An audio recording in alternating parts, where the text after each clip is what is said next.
ভারত পাকিস্তান সংঘাতে কিছুদিন স্থগিত থাকার পর আগামী শনিবার দ্বিতীয় দফায় শুরু হচ্ছে আইপিএল। আর তার আগেই সুখবর পেলেন বাংলাদেশের পেসার মোস্তাফিজুর রহমান। বুধবার দিল্লি ক্যাপিটালস জানিয়েছে অস্ট্রেলিয়ান ওপেনার জ্যাক ফ্রেজার ম্যাকগার্কের জায়গায় মৌসুমের বাকি অংশে দলে ফিরিয়েছে ফিজকে। চলতি মৌসুমে ৬টি ম্যাচ খেলা ফ্রেজার ম্যাকগার্ক নতুন করে মাঠে শুরু হতে যাওয়া আইপিএলে খেলবেন না। তাতে কপাল খুলেছে মোস্তাফিজের। একই ফ্র্যাঞ্চাইজিতে বামহাতি পেসার ২০২২ ও ২৩ সালেও খেলেছেন। গত মৌসুমে অবশ্য খেলেছেন চেন্নাই সুপার কিংসে।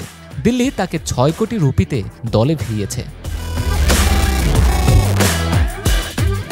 দিল্লি ক্যাপিটালস এক বিবৃতিতে জানায়, ব্যক্তিগত কারণে Aussie batter Jake Fraser McGurk আর অংশগ্রহণ করবেন না, তাই মুস্তাফিজকে বদলি হিসেবে দলে নিয়েছে তারা।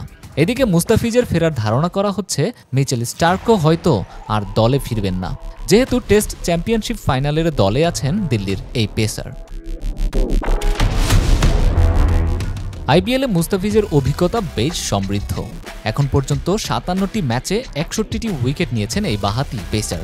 আন্তর্জাতিক টি-20তে বাংলাদেশের হয়ে খেলেছেন ১০৬টি ম্যাচ, নিয়েছেন ১৩২টি উইকেট। ২০১৬ সালে সানরাইজ হায়দরাবাদের হয়ে আইপিএলে অভিষেক হয় মোস্তাফিজের। এরপর খেলেছেন Mumbai Indians, Rajasthan Royals, Delhi Capitals এবং সর্বশেষ ২০২৪ আসরে খেলেছেন চেন্নাই সুপার কিংসের হয়ে। এবার আবারও দিল্লির হয়ে মাঠে নামছেন তিনি।